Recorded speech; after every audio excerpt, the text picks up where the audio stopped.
Quem dera a todos nós saber a razão da nossa existência.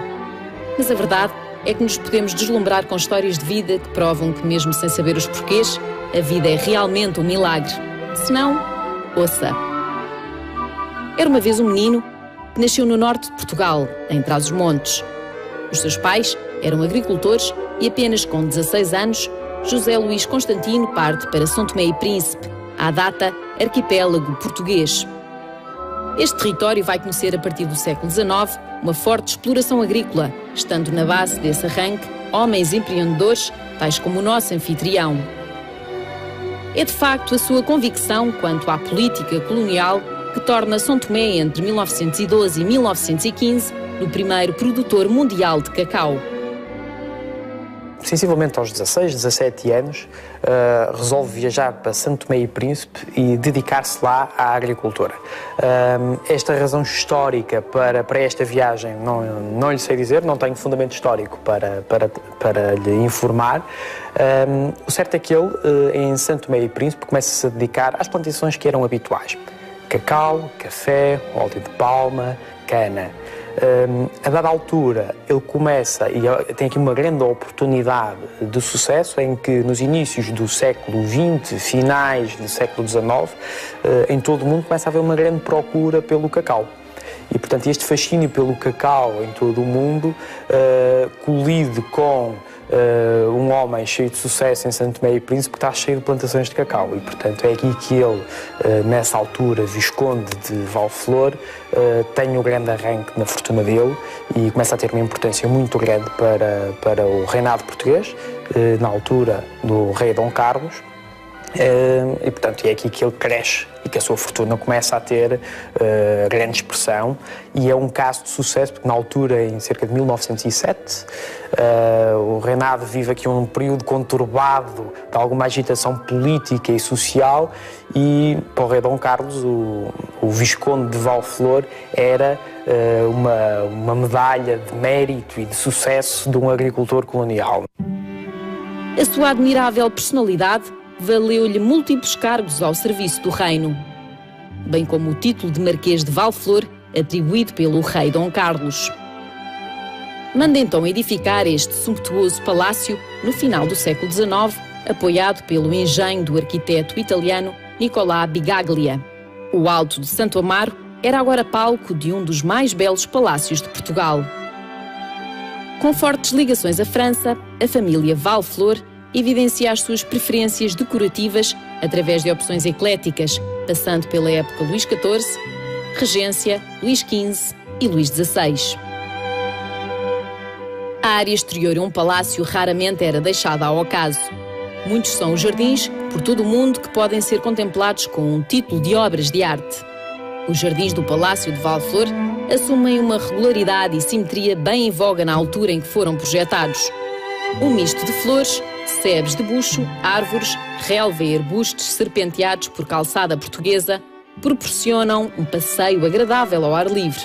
Pontuado apenas por algumas estátuas e pela melodia dos passarinhos que escolhem a companhia humana para viver, este é um perfeito entrosamento entre natureza e a cidade que facilmente esquecemos. O Palácio de Valflor esteve, de certa forma, abandonado. Chegou a funcionar aqui um instituto público relacionado com a investigação de espécies exóticas e subtropicais.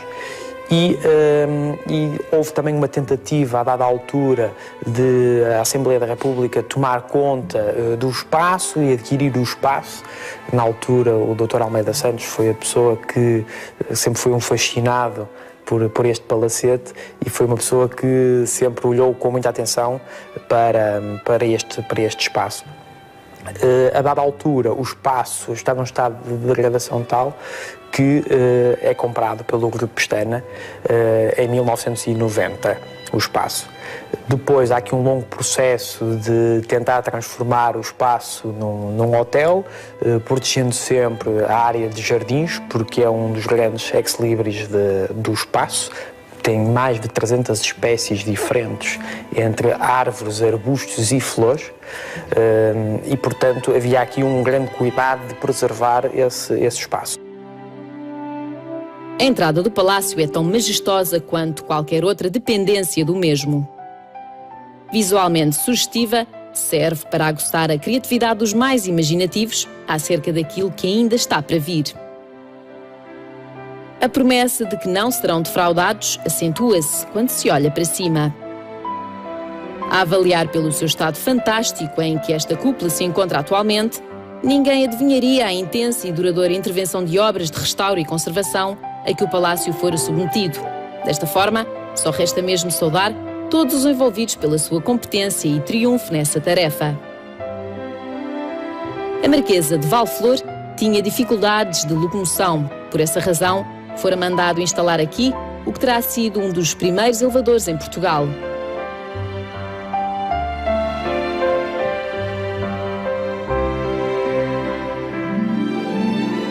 Comecemos por entrar na Sala Luís XVI.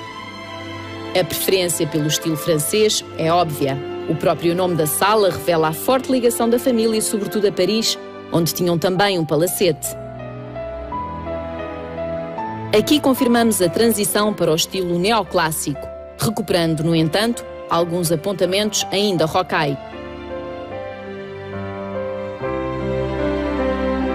Devotos e defensores da monarquia, os proprietários, a par com os artistas desta sala, terão deixado as paredes o mais simples possível, de modo a realçar as figuras em relevo, emolduradas em folhas de louro, em que se reconhece Maria Antonieta e o próprio Luís XVI. O nó de fitas e o medalhão oval, envolto em folhagem, demarcam a influência da arte greco-romana nos motivos ornamentais. Reconhece-se a intenção de demarcar as suas convicções, mas também uma preocupação curiosa de efetivar historicamente uma época. A porta que estabelece relação com o corredor é composta por painéis em vitral, que se destacam pelo seu valor decorativo, mas também pela sua qualidade técnica.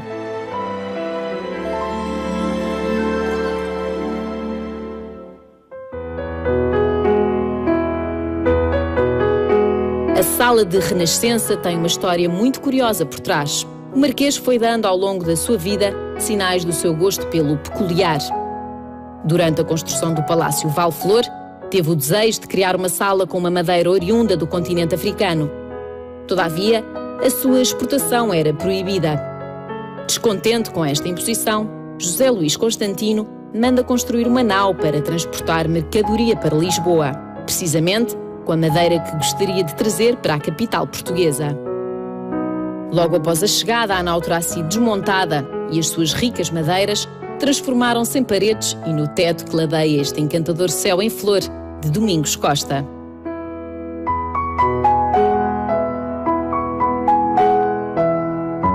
O monograma do Marquês sobressai, entre outros motivos igualmente ricos e complexos, nos vitrais das janelas. No final do século XIX, acentua-se o fascínio pela cultura oriental. Foram vários os palácios europeus a dedicar-lhe uma ou mais salas. O confronto e a descoberta de outras realidades despertam uma nova orientação estética.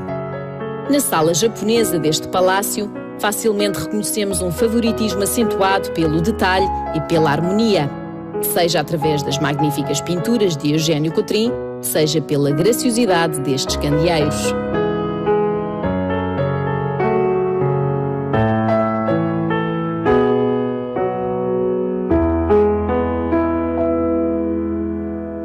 É um facto que Portugal tem palácios maravilhosos em que algumas das suas salas se destacam como exemplos dos mais belos espaços de outros tempos.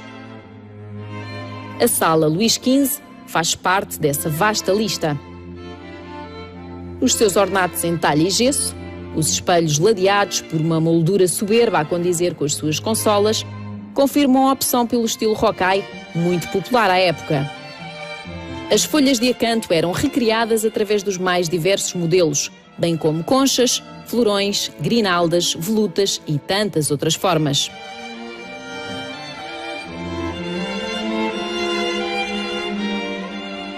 Ao observarmos o teto, um perfeito trompe-l'œil promete-nos que o céu está a um palmo do nosso alcance.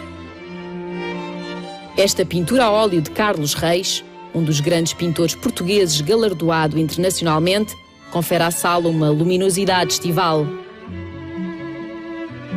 A fita azul estabelece ligação entre os dois conjuntos de elementos humanos presentes na composição e reforça a leveza do tema.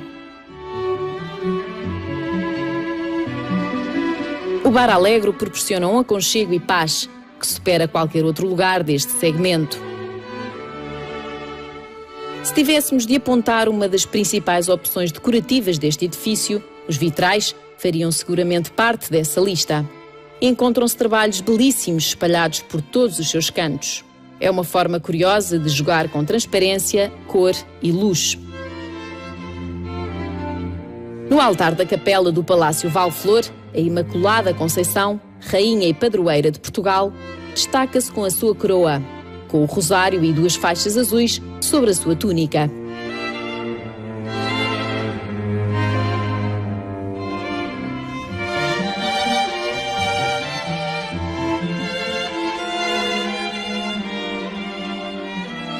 São Luís encontra-se à esquerda do varandim.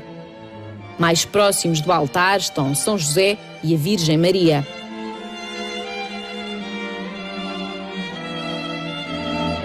Os vitrais transformam as paredes em qualquer coisa de muito mais especial.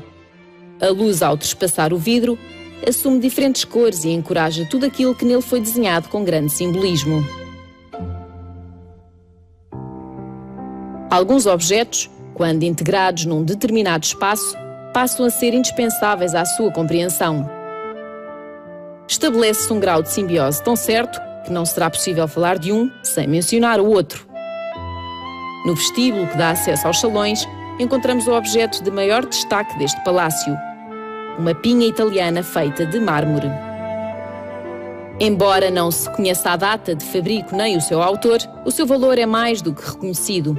Através de um encadeamento perfeito das 4 estações, assente sobre um mecanismo que a torna giratória, esta obra de arte de grande influência clássica deslumbra qualquer um.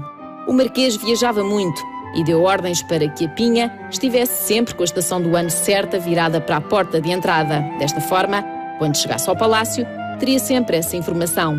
Aquilo chamam uma pinha de estilo italiano.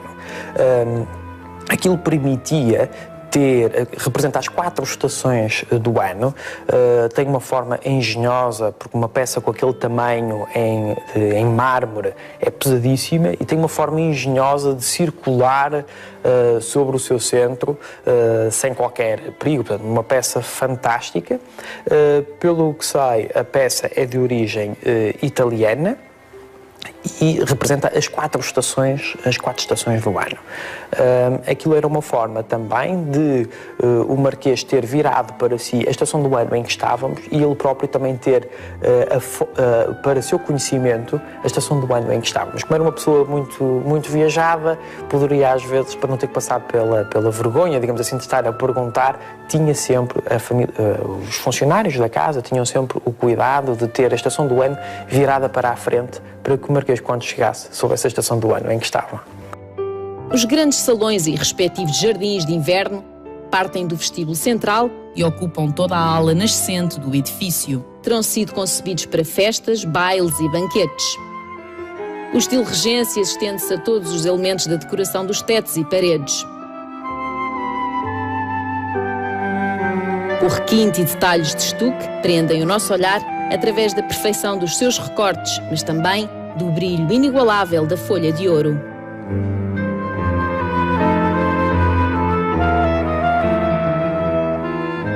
A presença de instrumentos musicais nas paredes revela-nos a função das salas. Portanto, o nosso restaurante Valflor é dividido em 2 áreas distintas.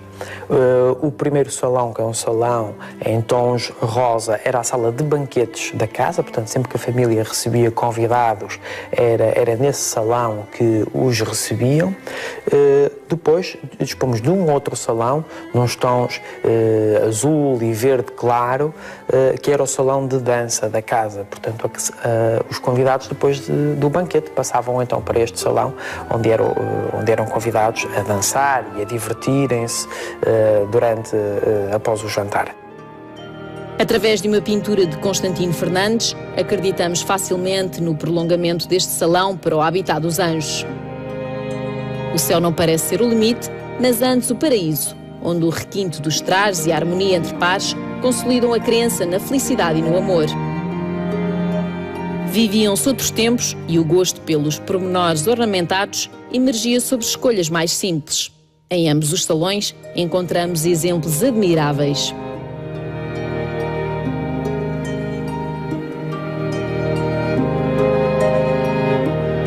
É novamente o talento de Constantino Fernandes que transforma o outro teto do Salão Grande numa experiência imperdível.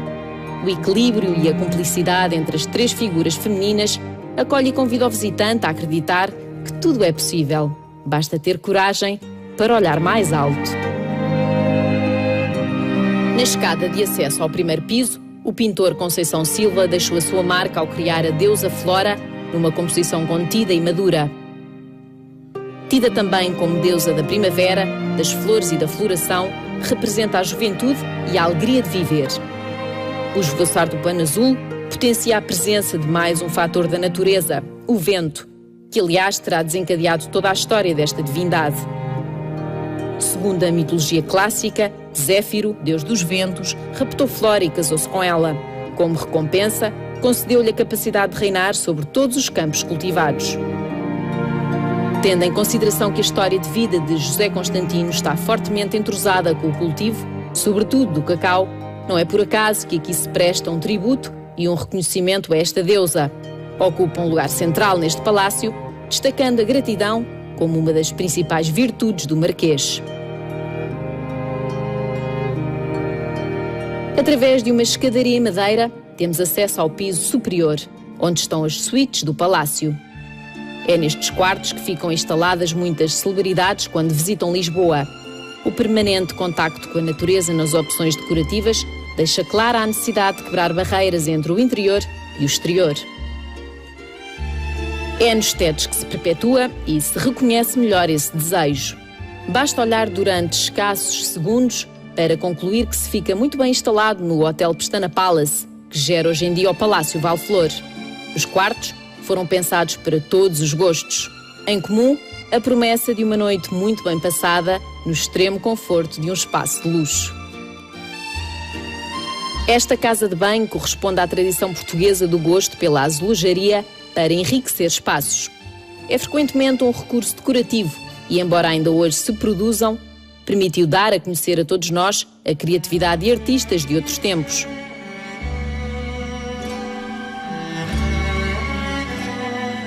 Entre os aposentos dos marqueses, esta sala de estar íntima continua a cumprir e superar todos os requisitos para os quais terá sido minuciosamente projetada. Mais um trompe-l'œil traz-nos o ar fresco do exterior e revela-nos que não estamos sós, mas na doce companhia da infância eterna.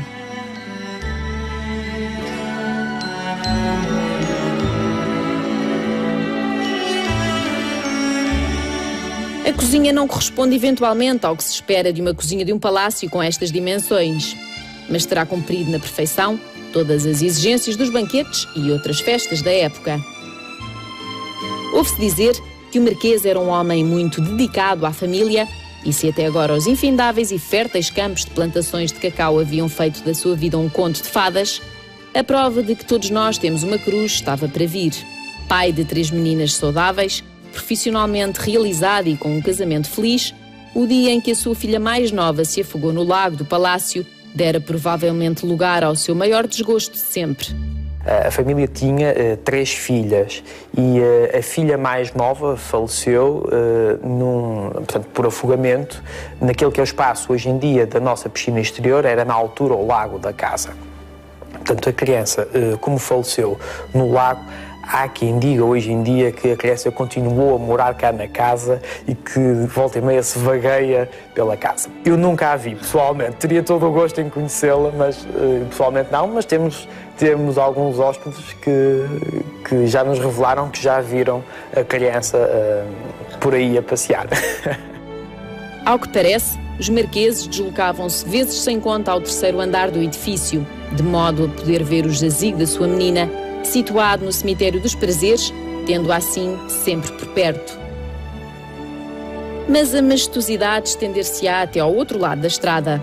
Quem olha à primeira vez para esta fachada não pode adivinhar que se trata apenas de uma construção planeada para servir de cavalariças.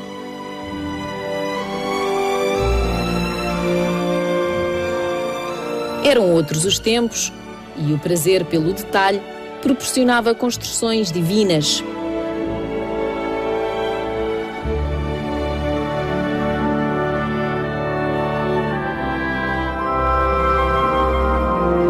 Portugal é um país pequeno, em que as suas dimensões contrastam com o seu património avassalador.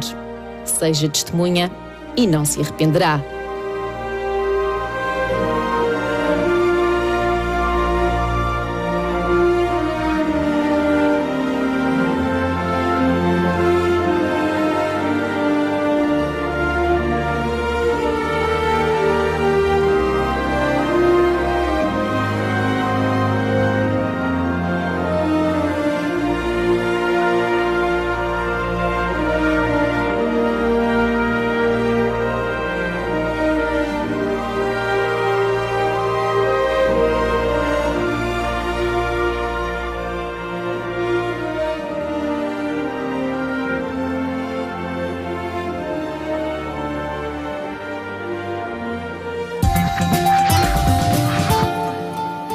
Monarquia, os proprietários, a par com os artistas desta sala, terão deixado as paredes o mais simples possível, de modo a realçar as figuras em relevo, emolduradas em folhas de louro, em que se reconhece Maria Antonieta e o próprio Luís XVI.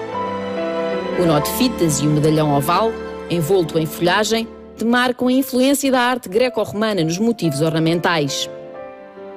Reconhece-se a intenção de demarcar as suas convicções, mas também uma preocupação curiosa de efetivar historicamente uma época.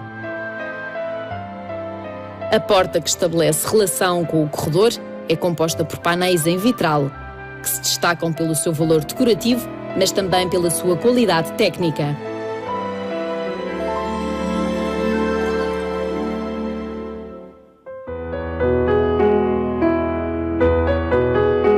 A sala de Renascença tem uma história muito curiosa por trás. O Marquês foi dando ao longo da sua vida sinais do seu gosto pelo peculiar. Durante a construção do Palácio Val-Flor, teve o desejo de criar uma sala com uma madeira oriunda do continente africano. Todavia, a sua exportação era proibida. Descontente com esta imposição, José Luís Constantino manda construir uma nau para transportar mercadoria para Lisboa, precisamente com a madeira que gostaria de trazer para a capital portuguesa. Logo após a chegada, a nau terá sido desmontada e as suas ricas madeiras transformaram-se em paredes e no teto que ladeia este encantador céu em flor de Domingos Costa.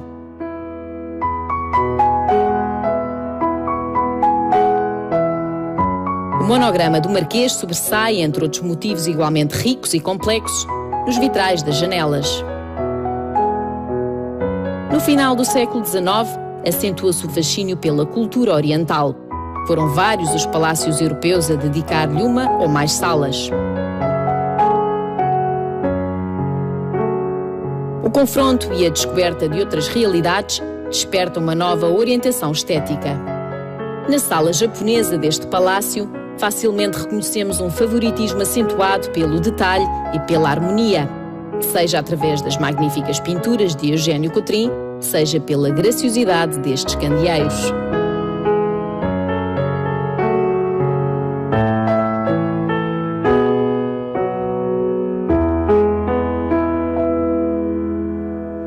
É um facto que Portugal tem palácios maravilhosos em que algumas das suas salas se destacam como exemplos dos mais belos espaços de outros tempos. A Sala Luís XV faz parte dessa vasta lista. Os seus ornatos em talha e gesso, os espelhos ladeados por uma moldura soberba a condizer com as suas consolas, confirmam a opção pelo estilo após o jantar. Através de uma pintura de Constantino Fernandes, acreditamos facilmente no prolongamento deste salão para o habitat dos anjos. O céu não parece ser o limite, mas antes o paraíso, onde o requinte dos trajes e a harmonia entre pares consolidam a crença na felicidade e no amor. Viviam-se outros tempos e o gosto pelos pormenores ornamentados emergia sobre escolhas mais simples. Em ambos os salões encontramos exemplos admiráveis.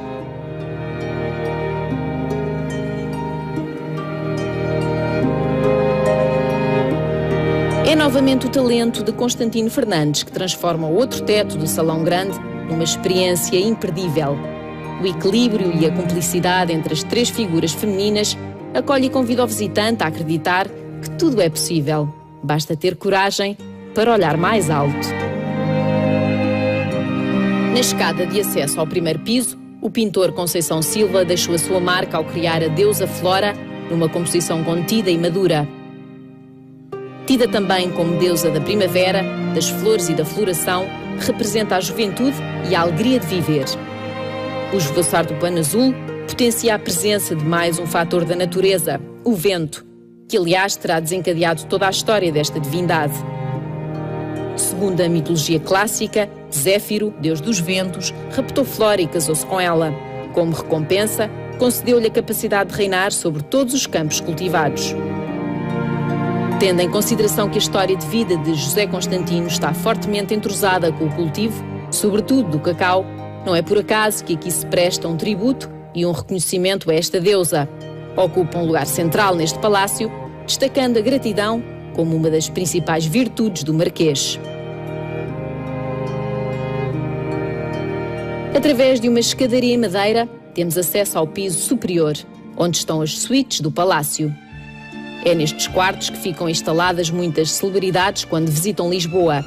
O permanente contacto com a natureza nas opções decorativas deixa clara a necessidade de quebrar barreiras entre o interior e o exterior. É nos tetos que se perpetua e se reconhece melhor esse desejo. Basta olhar durante escassos segundos para concluir que se fica muito bem instalado no Hotel Pestana Palace, que gera hoje em dia o Palácio Valflor. Os quartos foram pensados para todos os gostos. Em comum, a promessa de uma noite muito bem passada no extremo conforto de um espaço de luxo. Esta casa de banho corresponde à tradição portuguesa do gosto pela azulejaria para enriquecer espaços. É frequentemente um recurso decorativo e, embora ainda hoje se produzam, permitiu dar a conhecer a todos nós a criatividade e arte de campos cultivados. Tendo em consideração que a história de vida de José Constantino está fortemente entrosada com o cultivo, sobretudo do cacau, não é por acaso que aqui se presta um tributo e um reconhecimento a esta deusa. Ocupa um lugar central neste palácio, destacando a gratidão como uma das principais virtudes do Marquês. Através de uma escadaria em madeira, temos acesso ao piso superior, onde estão as suítes do palácio. É nestes quartos que ficam instaladas muitas celebridades quando visitam Lisboa. O permanente contacto com a natureza nas opções decorativas deixa clara a necessidade de quebrar barreiras entre o interior e o exterior. É nos tetos que se perpetua e se reconhece melhor esse desejo. Basta olhar durante escassos segundos para concluir que se fica muito bem instalado no Hotel Pestana Palace, que gera hoje em dia o Palácio Valflor. Os quartos foram pensados para todos os gostos. Em comum, a promessa de uma noite muito bem passada no extremo conforto de um espaço de luxo. Esta casa de banho corresponde à tradição portuguesa do gosto pela azulejaria para enriquecer espaços.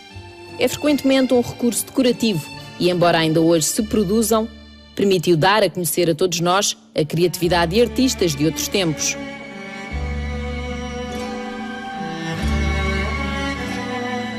Entre os aposentos dos marqueses, esta sala de estar íntima continua a cumprir e superar todos os requisitos para os quais terá sido minuciosamente projetada. Mais um trompe-l'œil traz-nos o ar fresco do exterior e revela-nos que não estamos sós, mas na doce companhia da infância eterna.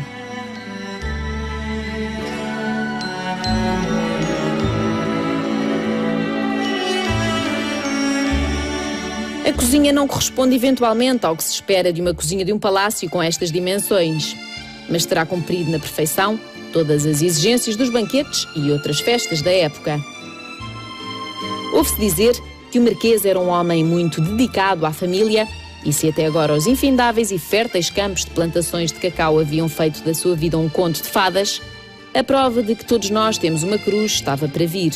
Pai de 3 meninas saudáveis, profissionalmente realizada e com um casamento feliz, o dia em que a sua filha mais nova se afogou no lago do palácio dera provavelmente lugar ao seu maior desgosto de sempre. A família tinha 3 filhas e a filha mais nova faleceu portanto, por afogamento naquele que é o espaço hoje em dia da nossa piscina exterior, era na altura o lago da casa. Portanto, a criança, como faleceu no lago, há quem diga hoje em dia que a criança continuou a morar cá na casa e que volta e meia se vagueia. A cozinha não corresponde eventualmente ao que se espera de uma cozinha de um palácio com estas dimensões, mas terá cumprido na perfeição todas as exigências dos banquetes e outras festas da época. Ouve-se dizer que o marquês era um homem muito dedicado à família e se até agora os infindáveis e férteis campos de plantações de cacau haviam feito da sua vida um conto de fadas, a prova de que todos nós temos uma cruz estava para vir.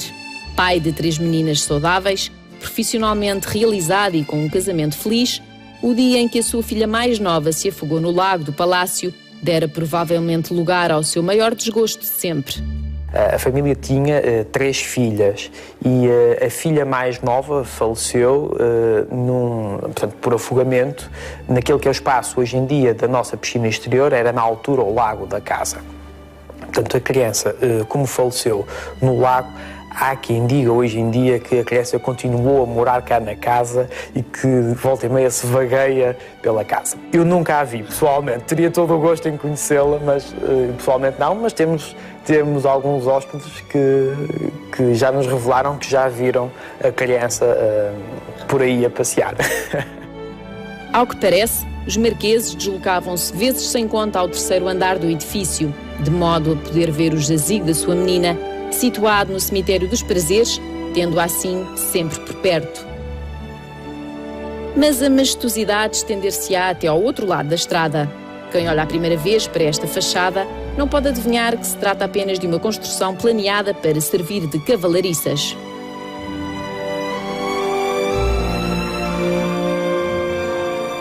Eram outros os tempos e o prazer pelo detalhe proporcionava construções divinas.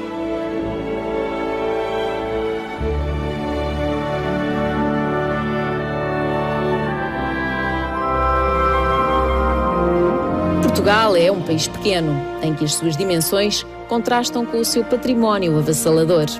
Seja testemunha e não se arrependerá.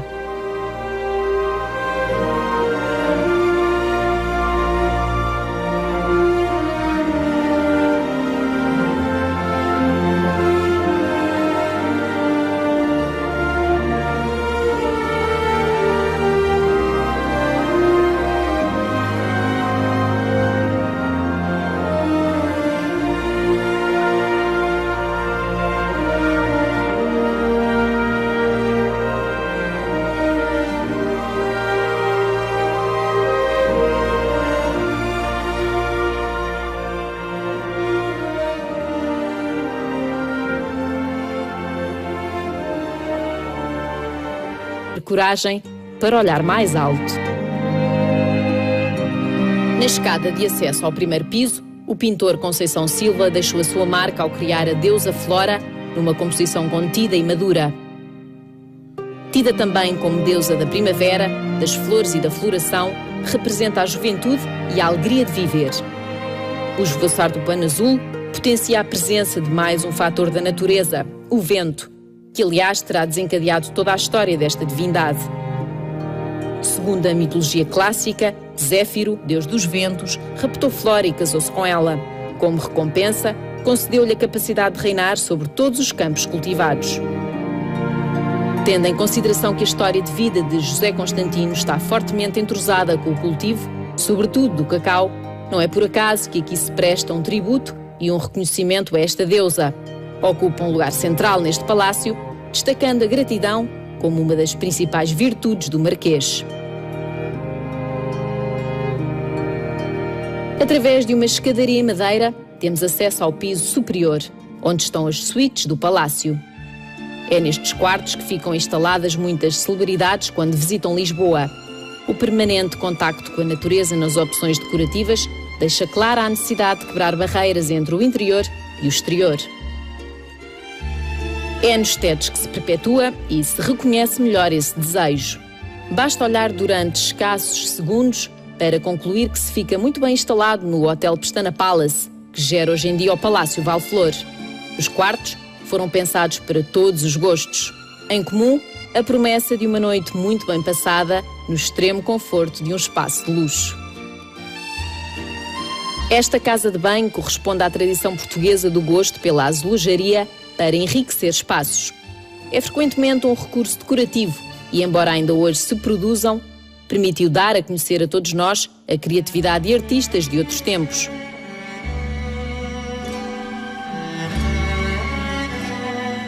Entre os aposentos dos marqueses, esta sala de estar íntima continua a cumprir e superar todos os requisitos para os quais terá sido minuciosamente projetada. Mais um trompe-l'œil traz-nos o ar fresco do exterior e revela-nos que não estamos sós, mas na doce companhia da infância eterna.